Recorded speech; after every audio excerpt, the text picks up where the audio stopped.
Magandang araw sa mga viewers natin. Ako pala si Captain Junales Paraino, member of PMA Class 2018 and also a member of Scout Ranger Class 209-2019. So, ako po ay na-awardan ng 3 Gold Cross within sa 7 years ko na stay dito sa aking unit, 93rd IB.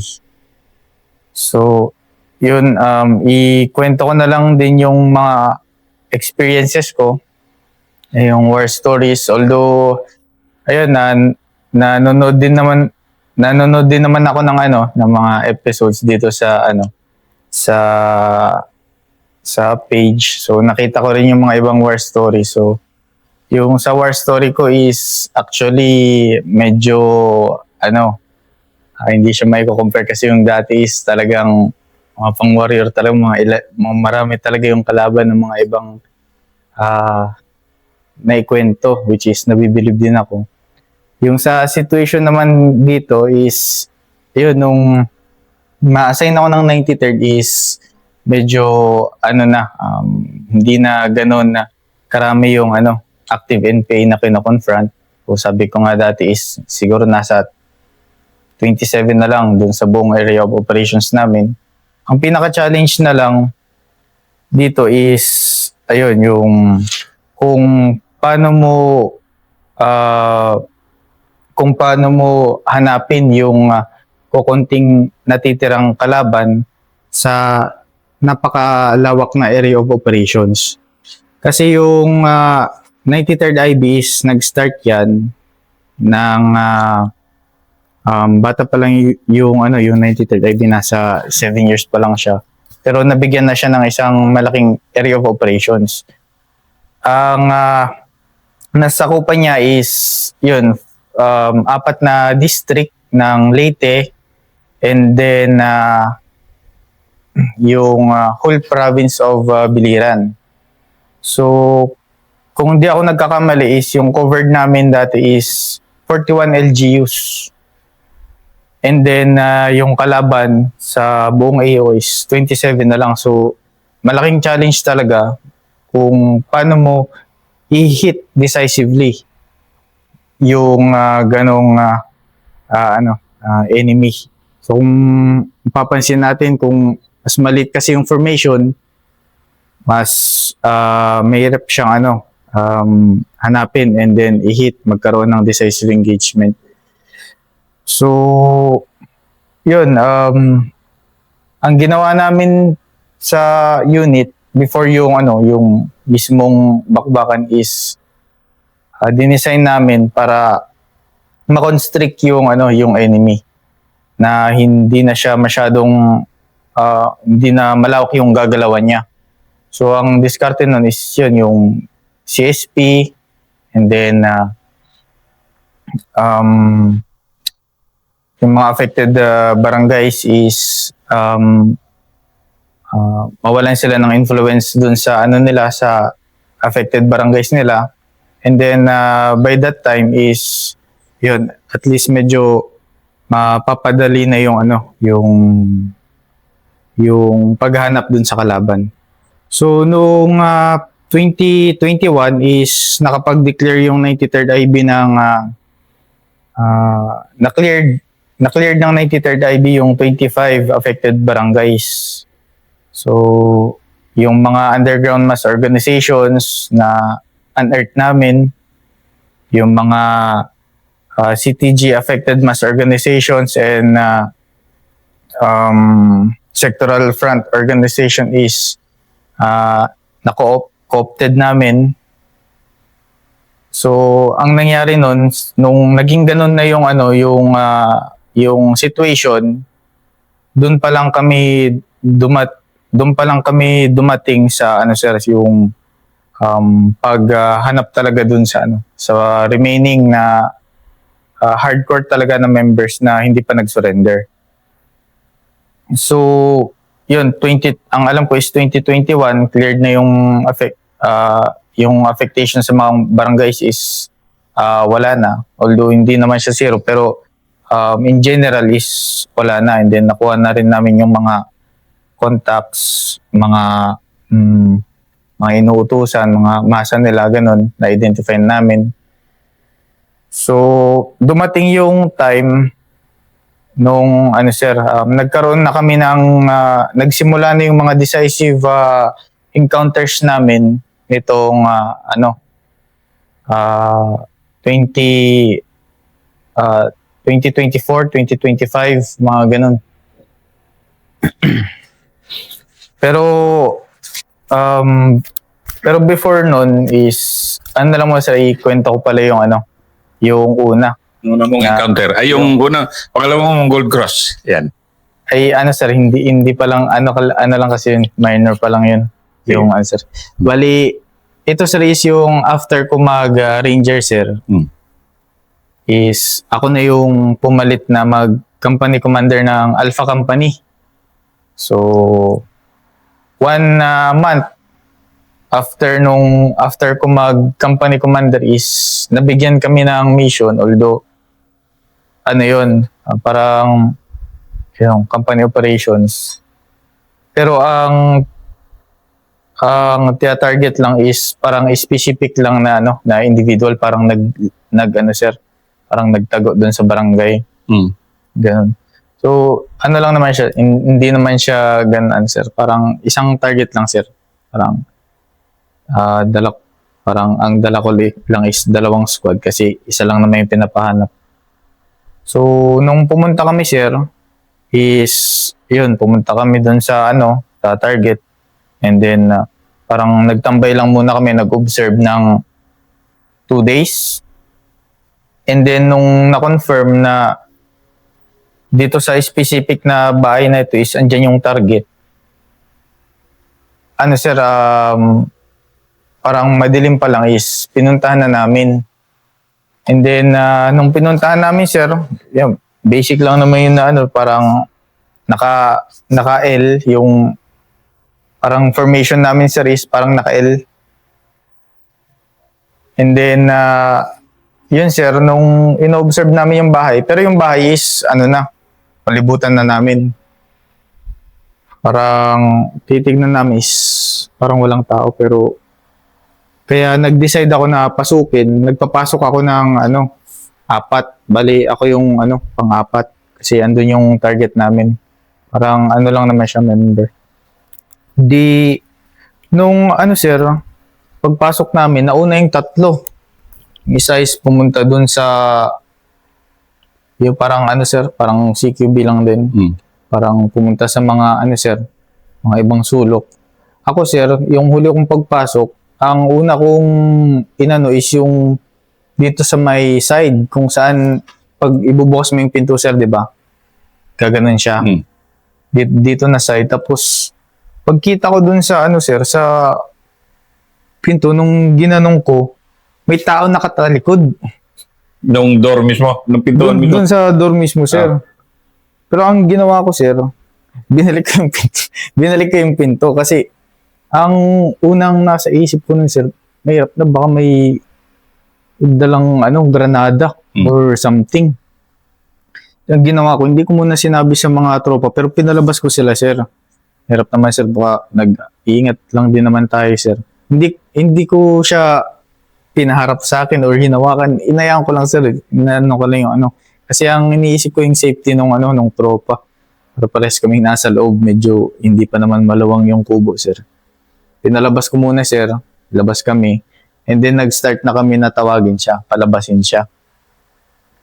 Nung lumabas siya, in-ID namin, positive. Ito yung target na pinapahanap sa amin.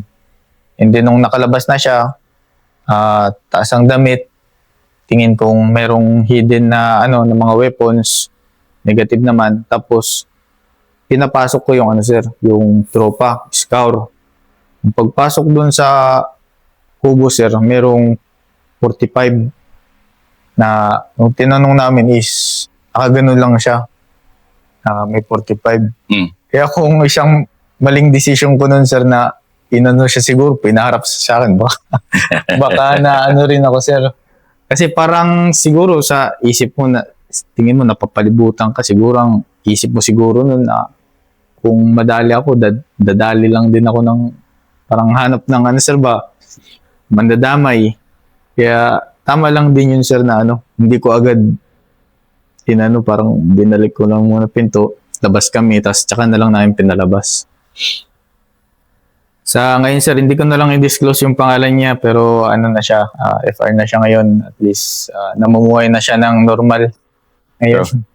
Yung mga ganun ba na simple lang, captured, o di, buti na neutralize nyo talaga na maayos. Yes sir. And then after nun sir, is yun, kinausap siya ng ano, ng parang din na de-radicalization, tas interview, gawa ng ano.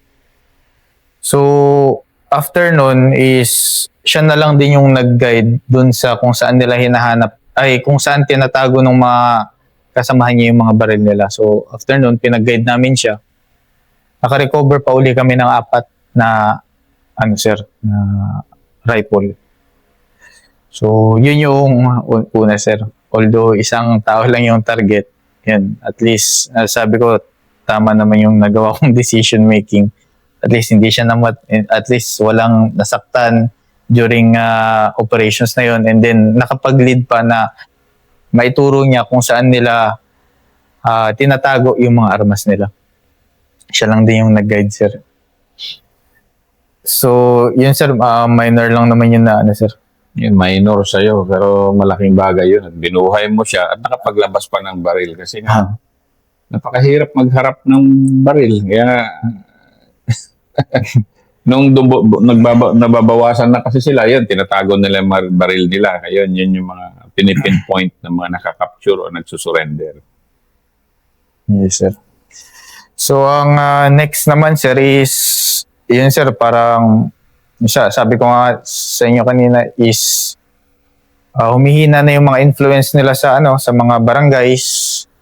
Di na sila, kasi pag ganun, na natukoy mo kung sino yung contact nila, yung mga nilalapitan nila, mag-alangan na silang pumunta dun sa barangay kasi baka yun pa yung source na makapagturo sa kanila, ganyan. So, yung yung influence nila sa barangay is humihina na until sa dumating yung time na marami nang nag-surrender, yun, merong na-captured, nang sa ilan na lang, parang bumaba na lang ng 14 or 12. So after ilang years yun. So from 20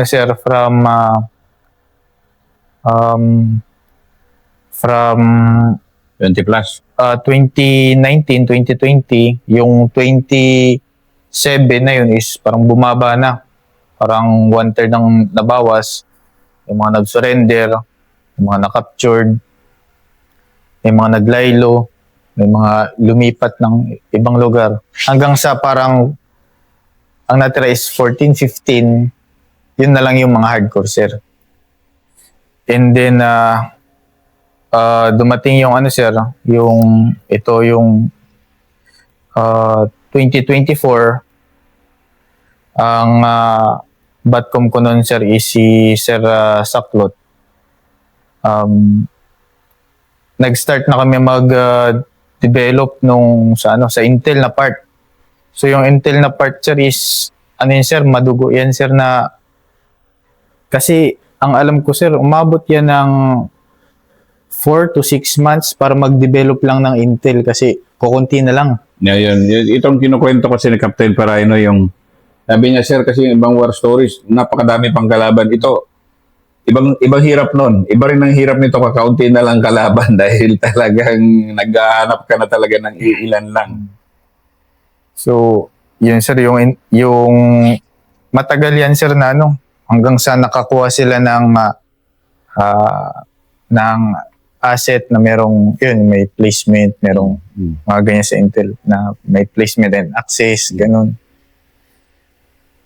Hindi ko na lang iikwento yun na part, pero nung unang namin, sir, is bali na mga ilang months pa lang ako na nag-operations officer nun, sir. operations officer na ako noon, pero nung natapos na nila, nakumpleto na nila yung intel, yung mga ibang officers kasi, mga first lieutenant, mga company commanders, yan kasi yung time na talagang inano yung dapat pag company commander ka is kailangan mo ng advance. So, yung mga company commanders noon is nag-advance. Ang naiwan, sir, is yung mga junior officers na lang, yung mga parang mga 1 year or mga bagong report, yun yung naiwan sa kumpanya. Ngayon, sir, is since sa tingin ko, ang tagal kasi nilang pinaghirapan yung intel nila, matagal. Kaya parang siguro yung kaya ibinigay sa akin ni Sir Saklot yung na ako yung magdala. Kasi medyo mga bago pa yung mga teniente nun, sir, mga sa company. So S3 na ako nun, pero sige sir, ako magdala. Pero sir, kita ko man din yun, yung mga meeting nila, mga ganyan, kung paano nila So parang medyo rin talaga yun, mabigat din talaga na yun, sir, kasi yung 6 months na pinaghirapan nila is ako yung mag-execute ng 1 day. Ngayon kung mag-fill yung 1 day ko, sayang yung 6 months nila. Yun yung pero talaga yan, sir, point target yan. Yung nila, point target. Talagang nantay nila, pinagtiisan nila yung yung intent. Hindi, noon dumating na yung sir, dumating na yung araw na yun, talagang positive na talaga. Ang ginawa ko, sir, is yung dinala ko is scout platoon. Kami, sir, nag-iyad kami, marksmanship, zeroing, lahat ng klase ng preparation, pati yun, sir, mga NVG, lahat, talagang prepare ko lahat ng sir, ng gamit. Pati yung mga iyad, nag-iyad pa kami. Immediate action drills. So, and then dumating yung araw, jump off kami gabi. Sakay kami ng truck. Hindi kami gumamit ng sir, ng military vehicle kasi dadaan niya ng barangay. Wala kasing ibang maildihan, sir, talagang madaanan mo talaga yung mga bahayan. Kaya ginamit namin civilian vehicle, yung dump truck. So sir, lakad. Kasi kami kita naman sa mapa yung sir, yung mismong point target. Then nung sir, medyo malapit na kami, 300 meters, nag-halt na lang muna kami, sir. Kasi yun, medyo madilim pa, tapos ganun yung daan, yung parang nasa high ground kami, tapos merong pababa, tapos high ground ulit. Tapos decide na lang muna ako na 300 meters na lang, mag-ano na lang muna tayo, tignan na lang na pag medyo nagbukang liwayway, tsaka tayo mag-move ulit kasi malapit na tayo. Mahirap naman, malapit na tayo sa target, tas hindi pa natin nakikita yung dinadaanan natin. Importante, pag palapit na kasi, sir, importante na medyo may visualize ka na dun sa terrain. Kasi pag malapit na, tas tinuloy-tuloy mo, madilim naman, hindi mo din naman makita, baka sidestep. Kaya yun na lang yung inisip ko, sir. Medyo kahit yung lumiwanag lang ng konti, doon na natin i-continue. Pero na lang yun, sir, mga 45 minutes na lang kaming nag-hold. Pinaliwanag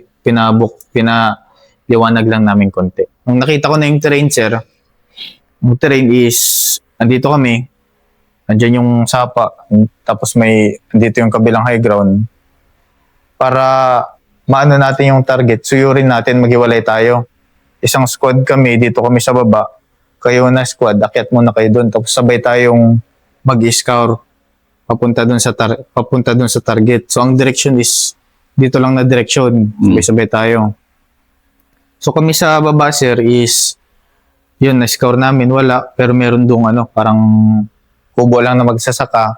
Negative naman doon. Tapos, nung tumawag ako sa kabila, sila yung nakatumbok doon sa sa target namin. Na una is naririnig lang nila na may parang ubo-ubo konti, tapos may nag-uusap ng konti.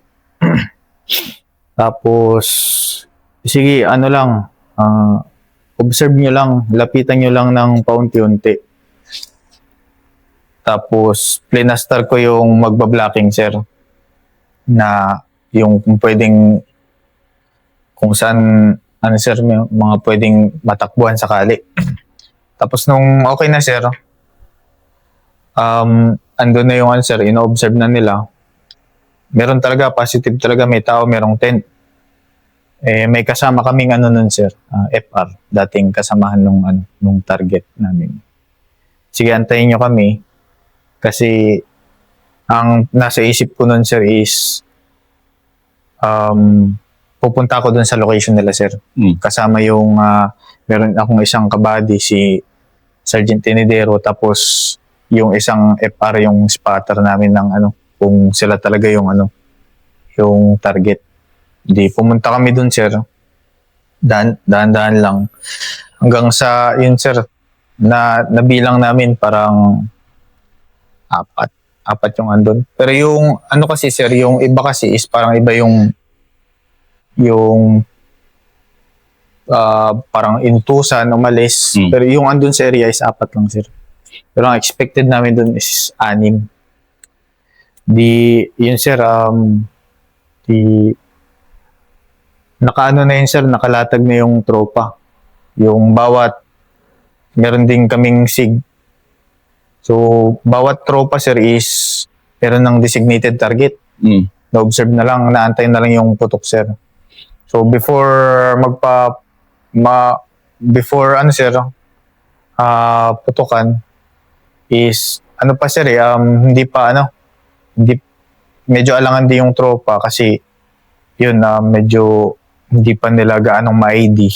Although meron namang picture, pero hindi nila gaanong ma-ID yung mga tao dun. And then wala pa silang nakikitang armas. Kasi yung nakita na lang na yung mga armas kasi nasa silong pala ng mga papag nila. Kaya walang makitang armas. Kaya alangan din yung tropa na putukan kasi wala pang armas, sir. Kaya ang ginawa ko, sir, dinala ko yung FR, pina-ID ko. Sir, sila na yan, positive. So, nung positive na, sir, is ayun na, sir, nagsimula. Unang burst, dali agad yung sir. 3. Then yung Dahil yes, sir. isa na. Yes, sir. Unang burst is dali yung sir, yung 3. And then rush up. Pala, sir, nakalimutan ko pala, sir. Meron kasing asset doon sa loob kasama ng DPA. Sige, pwede. ng armado. Armado. And then ang isang pinakamahirap na doon na part, sir, is kung paano hindi madama yung andun sa loob. Mo. Yung andun sa loob. Ang dami ko na na-share na DPA stories, pero sa totoo lang, napakatapang ng mga DPA dahil naku po. Yun nga. Yan, katulad ni Captain Paraino, napakahirap na desisyon yan dahil may DPA. Kaya maingat din talaga kami, sir, na yun, i-ID mo. Kasi yung DPA, sir, is medyo di rin namin na pinakita naman, sir, yung tsura na ito, dapat wag yung Pero yun, sir, talagang before talaga putukan kasi may DPA sa loob. Dapat sure target talaga yan. Huwag kayong basta-basta mag happy trigger dyan kasi meron tayong dapat hindi dyan hindi kasama sa mga target. So yun, sir, mabuti naman is ayun, nakinig naman yung tropa, sir. Control lang sila sa sir, sa putok. Dali agad yung 3, rush up, kuha mga firearms. So, yun, sir, 3 body counts, and then and then meron ding sir, firearms. So kasama doon sir is kasama sa na body count doon sir is ano sir, yung isang execom member, and then member nung and then members na ng ano sir, NPA formation. 2024 lang to. Ang alam ko sir, yes sir, 2024 ng February kung di ako nagkakamali sir. And then yung last ko naman sir is nung Ito na yun. Ito yung another war story na naman. Pero itong kwento na to na isang masigabong palakpakan, ito yung dilema ng isa talagang combat leader. Yung may DPA ka sa loob. Hindi mo pwedeng magalusan. Buti, na-save nyo siya. Walang problema. sir, okay naman sir. Yun. Plus 3 body counts. Okay na. Yan ang third episode ni 3 Gold Cross Medal awardee Captain Paraino ng 93rd IB.